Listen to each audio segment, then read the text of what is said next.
पश्चिम बंगाल, पॉंडिचेरी आणि आसाम राज्यांच्या विधानसभा निवडणुकांमध्ये भारतीय जनता पक्षाला मिळालेल्या यशानिमित्त शहरात जल्लोष करण्यात आलाय।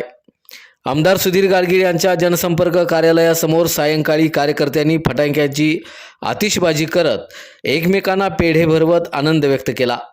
याप्रसंगी आमदार सुधीर गाडगीळ, त्यांच्या पत्नी मंजिरीताई गाडगीळ तसंच जिल्हाध्यक्ष प्रकाश डंग उपस्थित होते।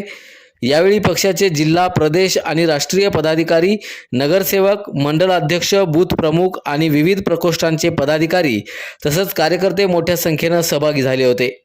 निवडणुकीतील यशामुळे कार्यकर्त्यांमध्ये उत्साहाचं वातावरण निर्माण झालं असून आगामी काळात पक्ष अधिक बळकट होईल असा विश्वास यावेळी व्यक्त करण्यात आला आहे।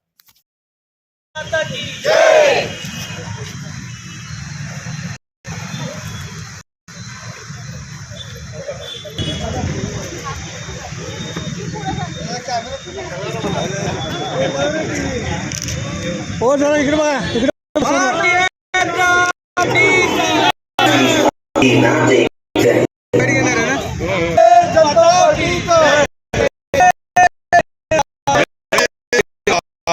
जनता पार्टीचा नरेंद्रभाई मोदी, जय श्रीराम, भारत माता की, भारत माता की।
भारतीय जनता पार्टीने एकूण 3 राज्यामध्ये विजय मिळवला आहे। सगळ्यात महत्त्वाचा विजय हा पश्चिम बंगालचा होता।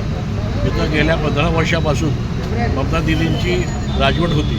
अत्यंत खालच्या थराला जाऊन त्या लोकांनी आपल्या लोकांना त्रास दिलेला आहे आणि आज ही सत्ता बदल हा लोकांचा रोष त्यात जाहीर झालेला आहे आणि कधी न भूत न भविष्यते अशी 204 जागा आपल्याला मिळालेल्या आहेत।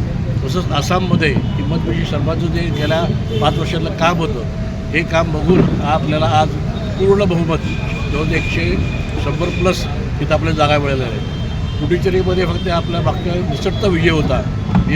30च्या सभागृहामध्ये 16-14 असा तो होता, तो आज आपण 20-10पर्यंत गेलेला आहे। हे पुढच्या काळामध्ये भारतीय जनता पार्टीला खूप चांगले दिवस आहेत।